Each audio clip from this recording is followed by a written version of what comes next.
Салам достор. Бир окуя айтып берейин. Бир адам болгон. Анын буту катуу ооруп, хирургтар бутун кесебиз деген диагноз коюшат. Бирок ушундай адамдардын бутун сактап калган профессор Муса Матеев болгон. Бул бир эле адамга эмес, 15 миңге жакын адамдарга жардам берген. Эми бүгүн биз Муса Матеевдин жаркын элесине арналган кино тасманы көргөнгө келдик. Алдыда сонун бери күтүп турат. Биз менен болуңуздар.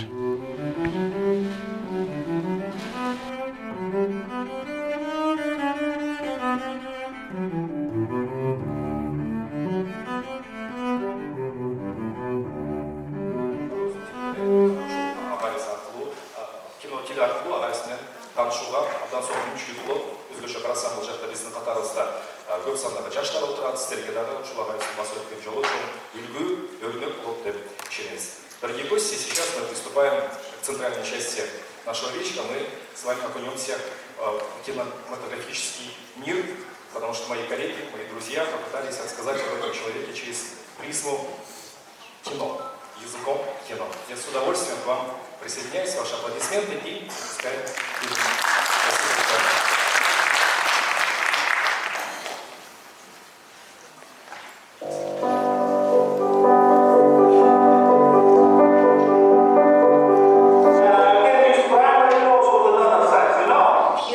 Самое главное это мозг, а руки – исполнители твоих мыслей во время операции. Не навреди. Философские такие у него афоризмы были, да? Не навреди. Всегда упрощай, не усложняй. Оперируй хоть мизинец, но делай это качественно. Профессионализм — это умение избежать ненужных операций. В хирургии самое главное — это мозг, а руки — исполнители мыслей во время операции. Имея четкий план операции, это убережет тебя от ошибок. Позвольте начать доклад из его таких ярких цитат. Это «не навреди». Каждая наша пятиминутка начиналась с этого слова, и он строго требовал этого принципа от каждого из нас. Там тебе осталось жить там 2-3 месяца, потому что у нее были метастазы в легких, даже в печени, по-моему, были. Стоял зловонный запах. То есть мы надевали маски, и мы знали, когда она заходила, что это она пришла, да?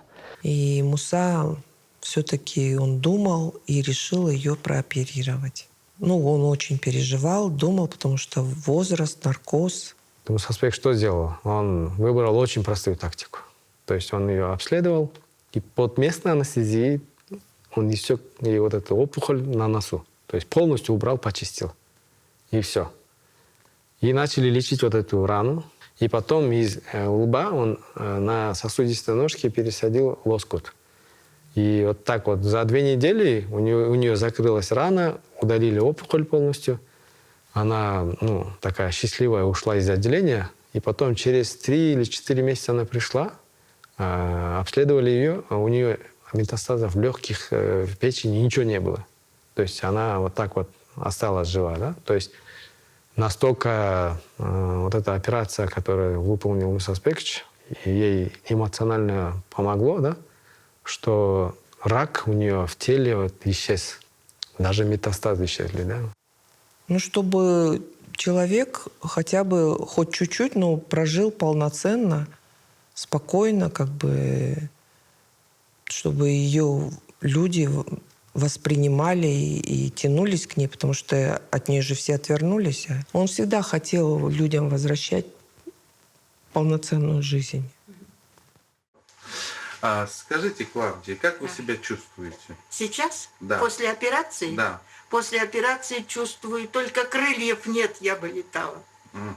Очень хорошо. Когда меня прооперировали, у меня страшно появилось желание жить. Я уезжала из больницы, и я готова была обнять всех людей добрых, которые мне помогли.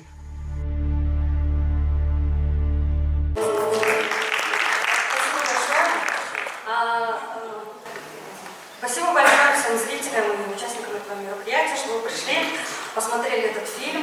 Я хочу поблагодарить всю съемочную группу, а также участников фильма.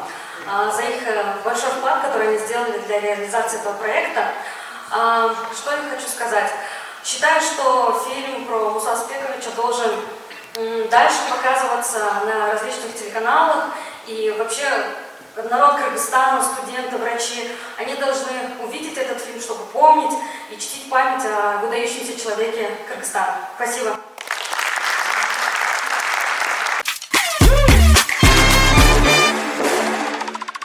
Поздравляю, фильм очень классный. Что вас подтолкнуло снять фильм?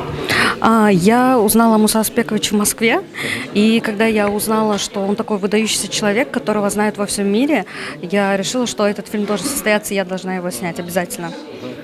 Какие еще достижения вы не смогли показать в фильме? Вы знаете, мне кажется, что мы только половину смогли уместить. Вообще, изначально мы хотели сделать короткометражный фильм, но когда нам дали информацию, архив, мы начали это все изучать, у нас просто хронометраж растягивался, мы поняли, что он не вместится в эти рамки. И мы решили сделать полнометражный фильм. Но в этот полнометражный фильм не вошли его основные труды, мы их так обобщенно сказали о них, но в целом он сделал большой вклад в развитие мировой хирургии и отечественной. Еще про каких людей можно снять фильм? Вы планируете ли еще о других людях снять, таких знаменитых, людях снять фильм? Я вообще планирую. У меня сейчас в голове несколько тем. Из выдающихся людей я бы очень хотела бы снять фильм про Болота Шамшиева в будущем.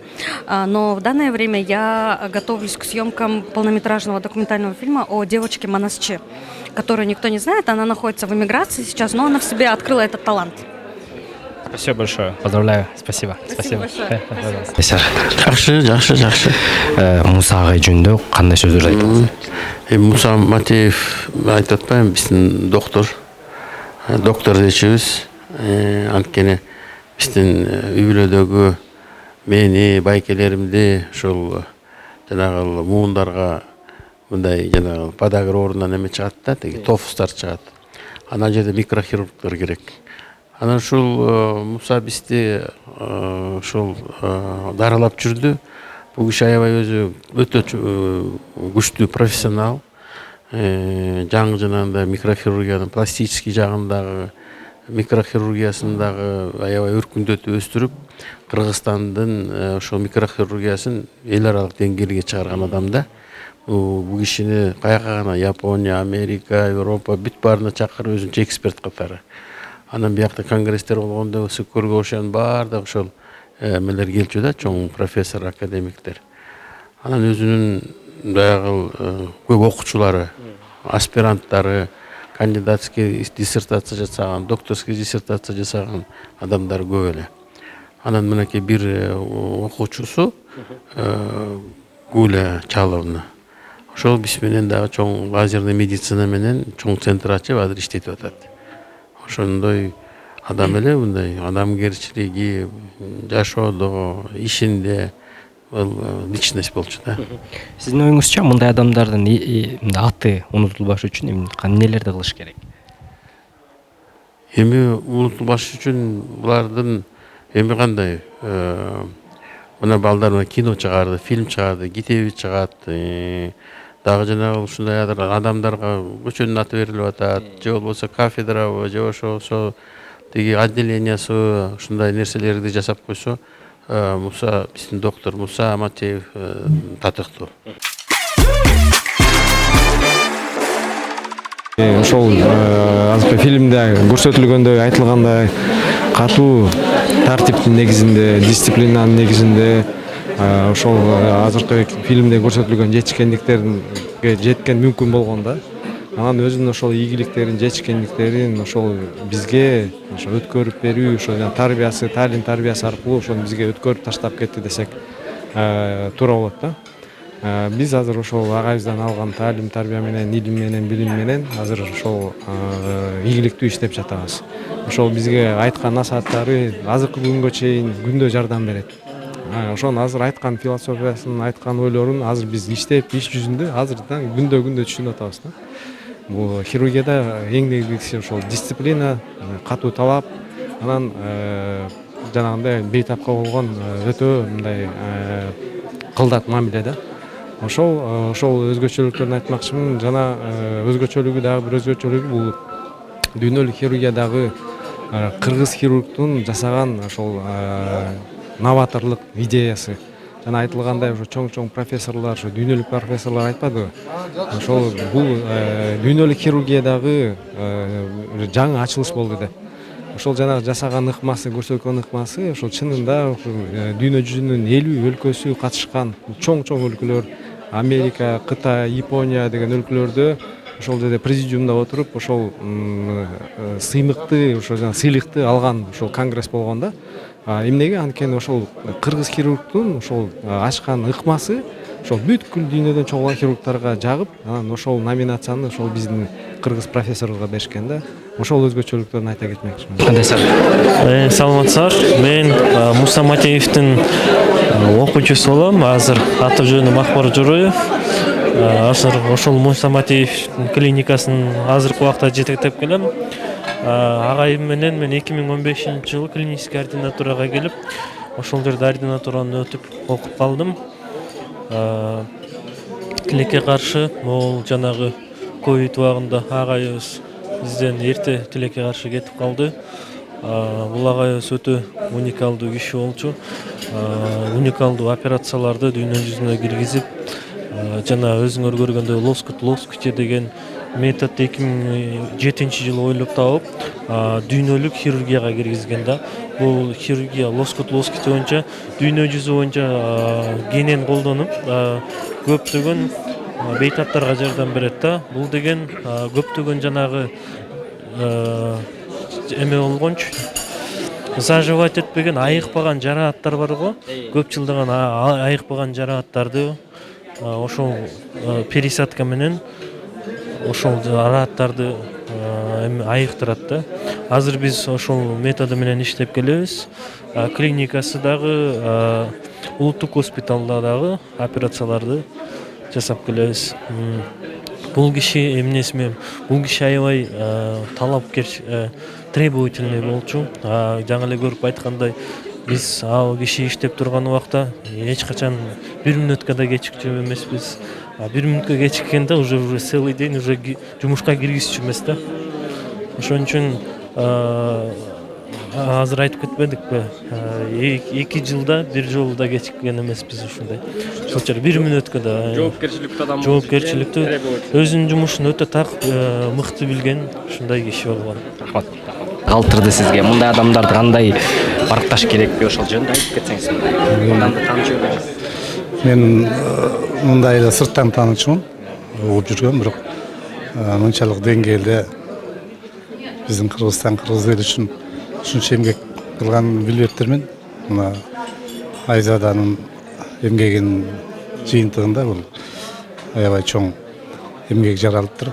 Бул чындыгында биздин жаштарды тарбиялаганга, андан сырткары ушул өзүнүн мамлекетибизди, Кыргызстанды сүйүүгө бир чоң түрткө бере турган аябай жакшы документальный кино тартылыптыр.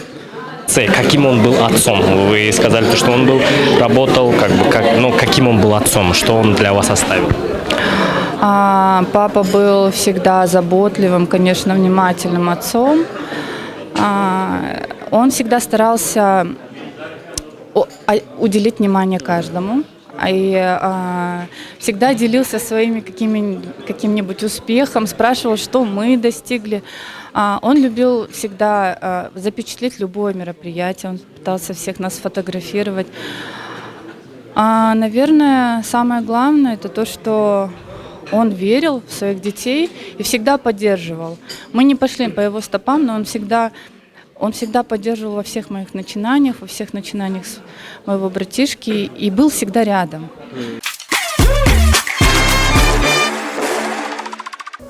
Месяц и 3 дня до его смерти, это был период пандемии, мы все находились дома. Я всегда папу поздравляла в День медика, но именно в этот раз так получилось, что я ему отправила сообщение.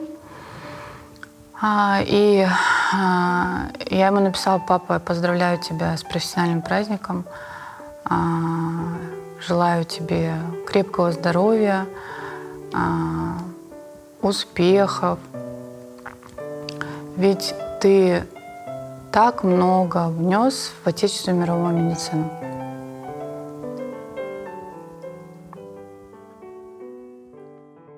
Мне нравится помогать людям. Мне нравится подходить творчески к этому.